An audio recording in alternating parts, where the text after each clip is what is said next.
Listen, I take my hat, my wig off to the ones that stay in for 20 plus years. Listen, I have the utmost respect for you, and you deserve everything that you get.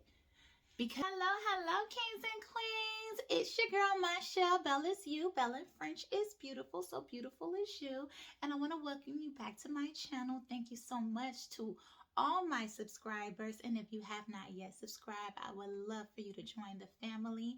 And I am so excited about this video. I know I say that about every video, but I just honestly feel like if we are helping each other get to that next level or save some from making the mistakes that we may have made prior to, then I just feel like it is a win-win because they get to learn from our experiences. We actually experience them when we're able to tell the story too. So as you can see from the title of this video, it is it really too late? Is it too late for me to go to the doctor and then be able to do a VA claim and actually get compensated for it?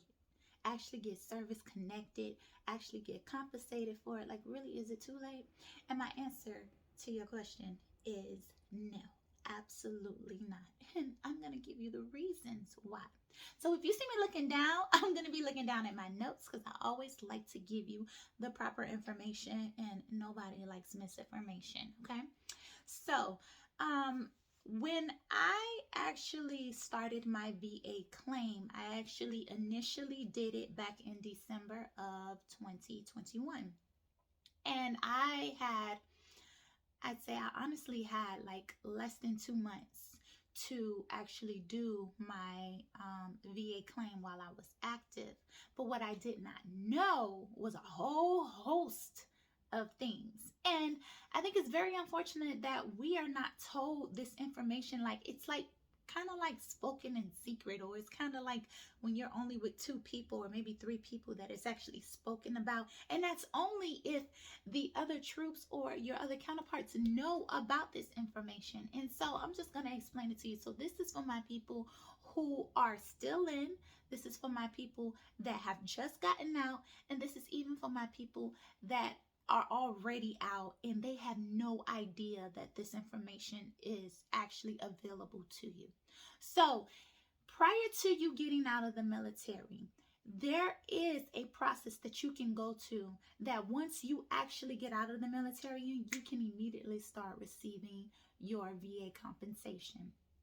And it's pre-discharge. It's actually called BDD, which is Benefits Delivery Discharge, okay?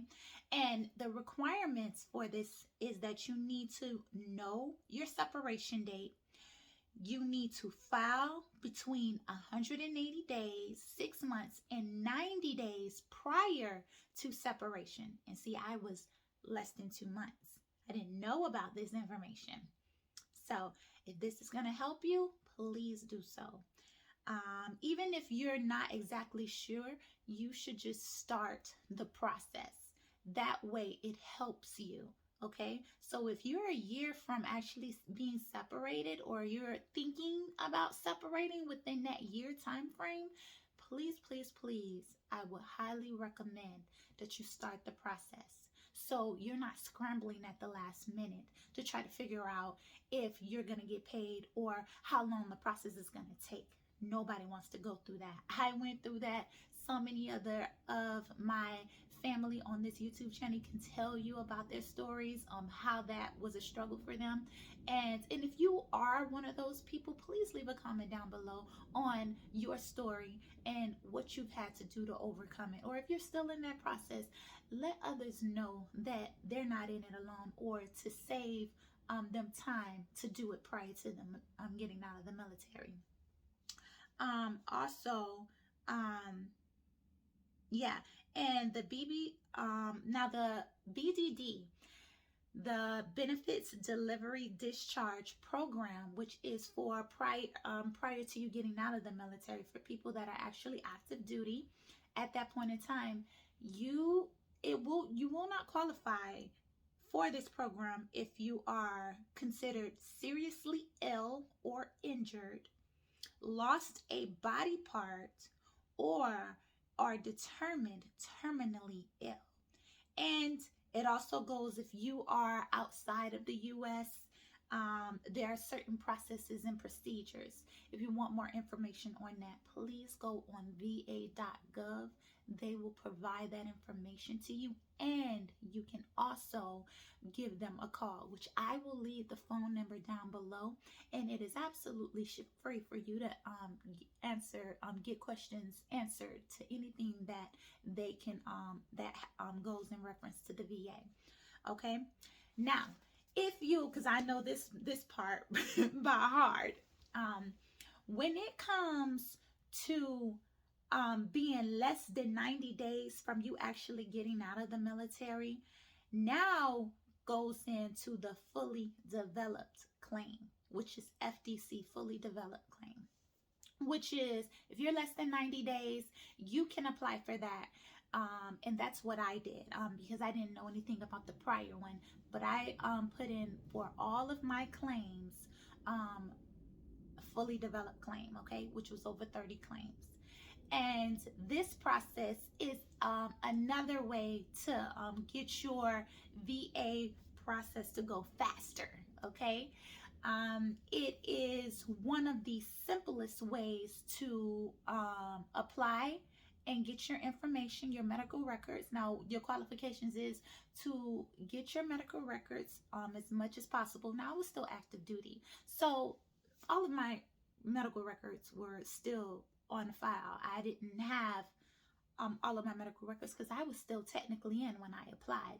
So they got that information for me. And it's actually a law that they get that information for you. It's called assistance to duty, somewhere in that phrase. If I said, if you know the exact word, just go ahead and leave a comment down below. I would really appreciate that. But off the top of my head, I know that it's a law for them to assist you in getting your medical records, okay?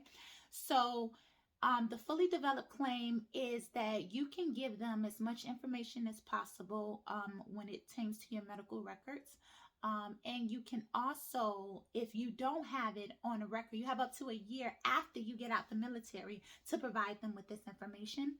And if you don't have it on file, like a medical record on file while you were active duty, even up to a year after you get out the military, because you have up to a year after you get out the military to file, not to file, but you have up to a year after you get out the military to claim service-connected injuries, okay? They do give you 12 months after you get out the military to claim service-connected injuries. Go to the doctor, any issues, both mentally, physically, all of the above, okay? Now, once those 12 months are up afterwards, it can be a little bit more challenging to for the VA to convince the VA that you were service connected. And if you have one of those stories, please leave a comment down below, and if you want to share that, with this community on how you were able to overcome that. I would love to hear those stories, because at the end of the day, this information is still being whispered around. It's not something that is just openly spoken and talked about, because it is money that the VA has to give out. They have to get this information out. It's, you served your country, you fought, you gave your life for this country, because it is every day you're not sure whether you're going to come home or not. You gave all of that, and in exchange, if something has happened to you, or you received an injury or an illness or anything of that sort, then you deserve this. You are not a scammer, you are not hurting anybody, and you're not doing anything wrong. Okay, that's another thing. I've seen some comments, and by the way, I'll remove them because at the end of the day, this community is about helping each other. And if somebody doesn't have anything positive to say, you will get removed. I don't argue, or I don't have to defend myself or my sisters and brothers about anything. But you're not hurting anybody. These benefits belong to you. That's what they're there for. There's people that have died and fought for you to have these benefits. Go and get them. You deserve them. So I just wanted to put that little insert inside of there. But back to the FDC. This is the fastest way for you to be able to get your benefits completed.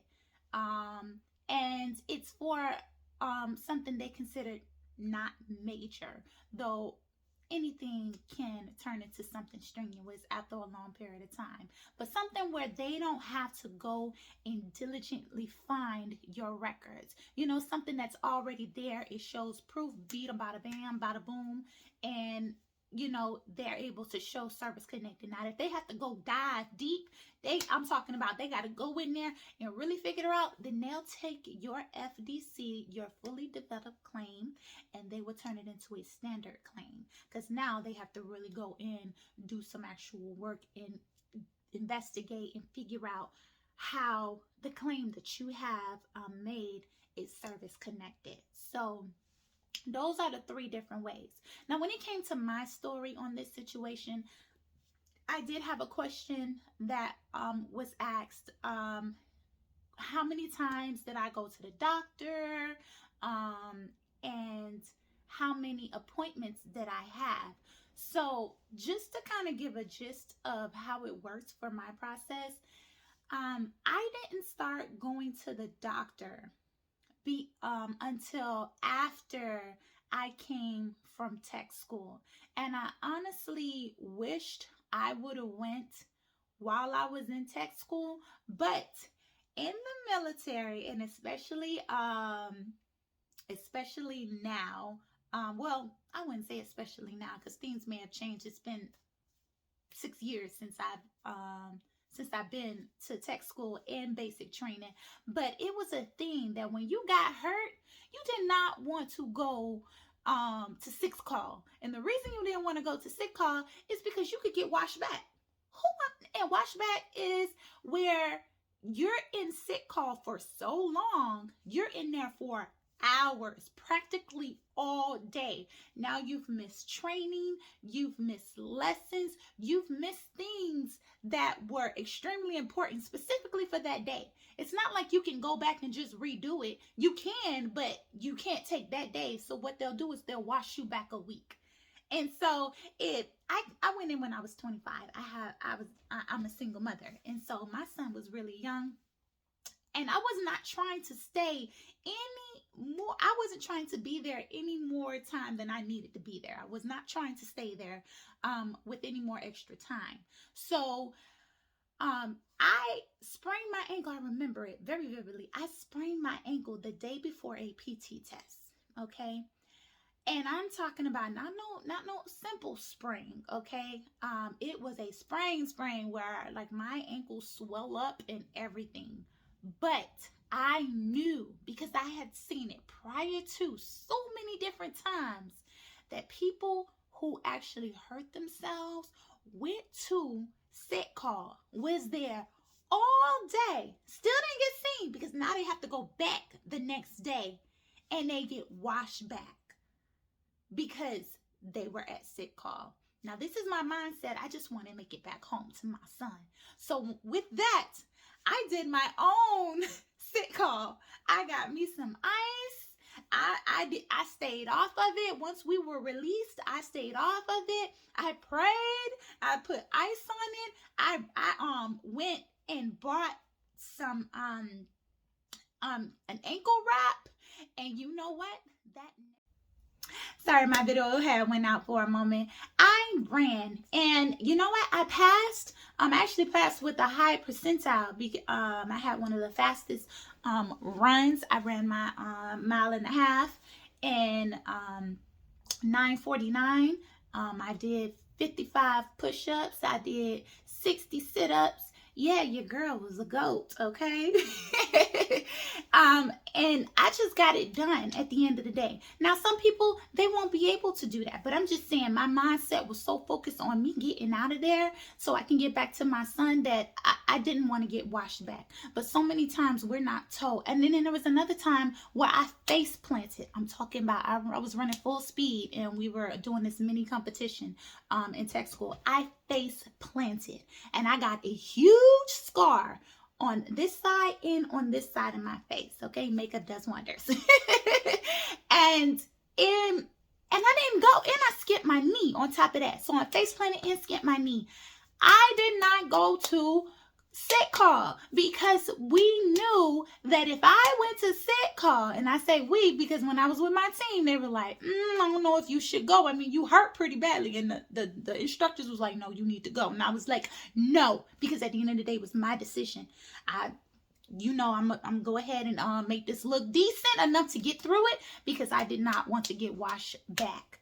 But now I look back on it, I was so focused on getting home and not getting that I should have done that. You know what I mean? So I would tell you, go to sick call as much as possible. After tech school, I did go to the doctor.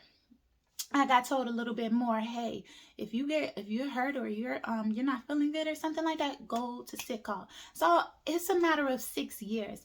I can't tell you how many times I went to sick call. There's no like a right amount of number to go. All I know is that if you don't feel good, I wasn't feeling good, or I felt hurt, or something happened to me, or I was feeling some type of pain, I went to sick call. Okay, I went and I made sure I told that doctor everything that I was feeling, because I knew that there was only going to be so many amount of years that you can serve inside of the military. And I didn't realize how short my terms were, because I thought I was going to do 20 years. But after 6 years, I'm not going to lie, listen, I take my hat, my wig off to the ones that stay in for 20 plus years. Listen, I have the utmost respect for you, and you deserve everything that you get, because just being in there one term, the amount of physical changes that happened to me over that time was something that I was not expecting. And so it forced me to leave. I had to do what I had to do. So yeah, with you being priced. So let me just sum it all up. Also my appointments, let me make sure I had about 5 appointments. I would have had 6 appointments, but because I got some things done prior, my sleep study done prior to me leaving the military, I didn't have to do that appointment. So I had a total of 5 appointments. Okay, but it would have been about 6. So I hope that answers your question. If you do have any other further questions, anyone, please leave a comment down below. I'll be more than happy to answer them. But just to do a review, if you are prior to getting out of the military, I would recommend you do the BDD, which is the Benefit Delivery Discharge Program, which is prior to you getting out of the military, 180 days to 90 days prior to you getting out of the military, you need to make sure that you file your claim, okay? And that way you can get your appointments done and everything done, so the day you get out, you will get paid whatever percentage that is owed to you, okay? But you do not get any back pay. Okay, I'll just let you know that, because you were getting paid prior to your already active duty. A fully developed claim. If you have already been discharged and you do a fully developed claim, the day that you do, the intent that you do your VA claim, from that day moving on, they will back pay you for once you receive your VA benefits. They will back pay you from that day, okay? I did mine in December, but because I was still active duty, I didn't get my back pay till February. So my back pay didn't start until February of 2022, and I got my claim and everything completed in July of 2022. So from February to July is what I got my back pay, not from December, because I was still active duty, so I was still getting paid, okay? And then a standard claim is when they have to dive real deep and they can't find where your service connection is from, and that can take a little bit longer. So those are the 3, and that's anything after 12 months after you've left the military. Okay, so you have up to 12 months after you leave the military to do an FDC. Okay, but even after that, you can still do an FDC if you have all of your medical records and everything. But after those 12 months, if you don't have that information, then it's gonna be a little bit harder. And again, please leave your comments down below, your stories on how you overcame that. Do not let anyone tell you that you do not deserve these benefits. Do not let anyone tell you that you are not worthy of these benefits. You are worthy to put your life on the line and serve this country, and you did it with pride and you did it with dignity, and you keep your head up and you go out there and get your benefits. This is Michelle Bell again. I am so excited to be able to share this information. If you know anybody that's in this situation, or you know anybody that needs to hear this information, please give them this video, send this video to them. Don't forget to like, share, and comment on this. And by the time this video, by the end of this, the first week of this video being out, I am so excited that we're gonna have 100 subscribers. Right now, at this very moment, we have 96, and I'm so blessed and I'm so appreciative to every single last one of you. Thank you so much. Let's get to 1,000 subscribers. Let's continue to grow this family, and I'll continue to make these videos because it is well deserved and well needed. Until then, you all stay blessed.